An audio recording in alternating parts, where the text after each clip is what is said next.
เอาไม้ต้นไปรับนะครับซ้ำชนิดได้แต่ไม่ซ้ำต้นอย่างเช่นว่าต้นราชพฤกษ์ต้นคูลมแรงมีหลายต้นต้นหนึ่งต้นสองต้นสามมันที่เหมือนกันมันคล้ายเขาก็เลือกเอาต้นใดต้นหนึ่งมันมีหลายชนิดอยู่พญาเอาคนละชนิดอย่างกลุ่มที่หนึ่งเนี่ยจะมีต้นอินทนิลน้ำมีตะแบกสองต้นอินทนิลน้ำสองต้นอย่างประมาณนั้นแล้วก็มีอินทผลัม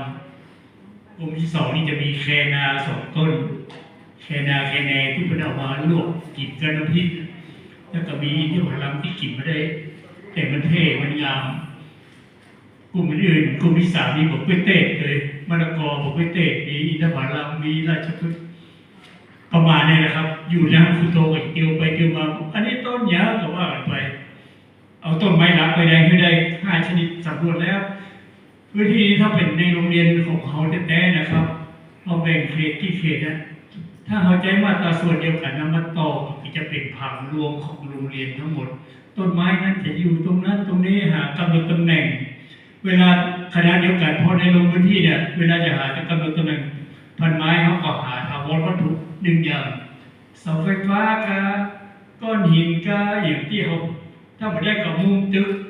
ตรงนั้นมีหลายอย่างที่เขาจะเลือกเอาว่ามันคือถาวรวัตถุ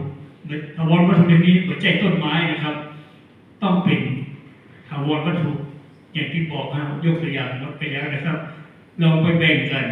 พอได้ต้นไม้1 ต้นแล้วก็ลองทำเอกสารดูเท่าที่ทำได้ที่เห็นจริงบ่ต้องไปเอามันบอกออกดอกบ่ต้องใส่ดอกก็แต่สามารถไปดูได้ในGoogle มีหมดละต้นอย่างแต่เขาไม่ได้